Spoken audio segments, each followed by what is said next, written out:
Здравейте, приятели! Днес с Фанито искаме да дадем един съвет към всички дами, които искат да постигнат стегнато седалище в фитнеса.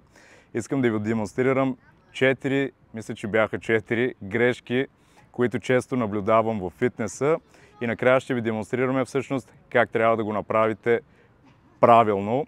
Едно от любимите ми упражнения с цел стягане на седалището са нападите, без значение какви вариации, всичките са готини, но днес за примера ще правим предни напади.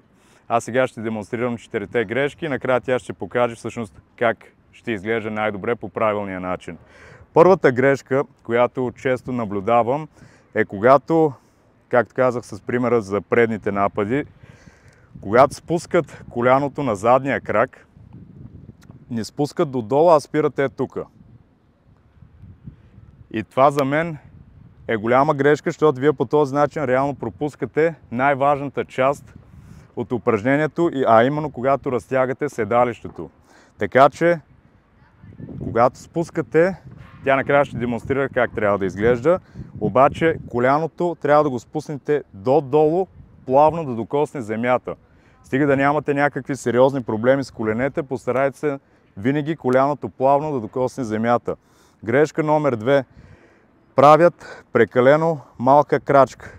Даже често виждам и когато направят това, петата се повдига нагоре, напрежението пада на пръстите и на коленете.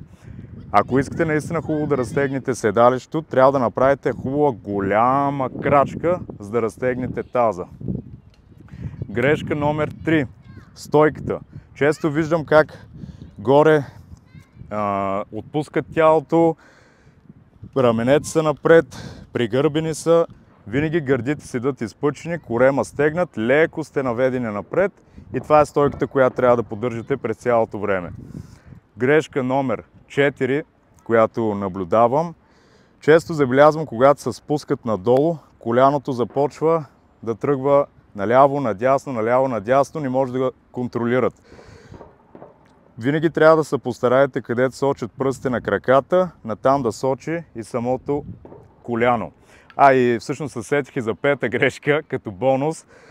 Често забелязвам и хората как прехвърлят напрежението и акцента на грешния крак. В случая сега, ако правя преден напад, акцентът е на този крак, т.е. със задния само поддържам баланс. Нищо друго. А често виждам много хора засилват със задния крак и прехвърлят акцента на грешния крак. И с всичко това казвам, сега Фанито ще демонстрира всъщност как наистина трябва да изглеждат нападите. В случаят с примера, предния напад, ти си. Точно така. Супер. Така плавно спускаме надолу, смело се повдигаме нагоре. Това е за днес. Благодаря на Фанито, че присъстваше във видеото. Ако ви е харесало, моля ударете един лайк, абонирайте се за канала и до другия път. Чао!